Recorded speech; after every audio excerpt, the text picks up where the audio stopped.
Hi there. If you've had a chance to browse through my videos on my website, you might come to the question of, well, what's up with all these stances? Why is Jim constantly going over lower body stances? Why is this such an important thing?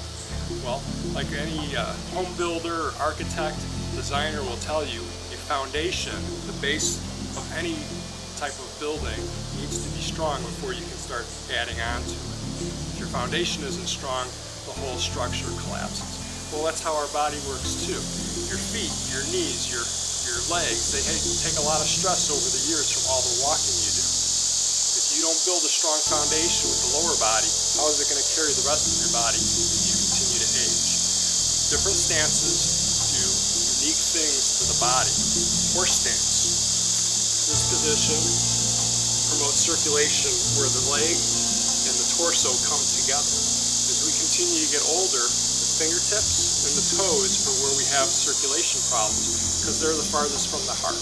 Just like a tree starts to wither if it doesn't get enough nutrients, the leaves are what you start to see first have problems. Well, our fingertips and our toes are where we start to see problems. We're not getting enough circulation, enough blood, oxygen, energy going to those parts of the body. So horse stance, very important in that it starts to develop more strength, more circulation going through the hip joint down to the lower body. From a self-defense point of view, it's a very strong stance for doing attacks to the side, in these different positions. Another stance would be the bow stance.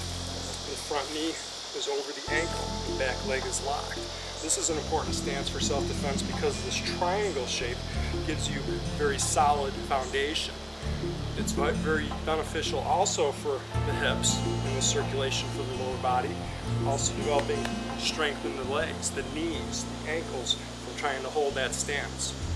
The next stance would be the ba stance, toes in, knees in. Aside from this being a self-defense technique to be able to cover the lower body, again, develops strength in the knee joints, the hips, the lower back. Another stance would be the cat stance. This develops the ability to be able to shift your weight and adjust your balance, which as we continue to age, most people start to have problems with their balance because they lose that ability to be able to shift their weight comfortably. Another stance would be the twisted stance. One leg behind the other with the hips twisted. This again is a self-defense technique to keep the lower body covered.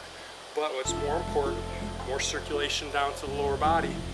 By twisting, the organs all get twisted, and that promotes more blood flow. Your stance would be the one-legged stance where you're standing on one leg. This again is a stance that helps build balance and control. Another stance would be the squat stance, where I turn my hips 45 degrees and sink down from the hips. These are all stances that are for martial arts application, but they all have health benefits from strengthening or providing flexibility in the lower body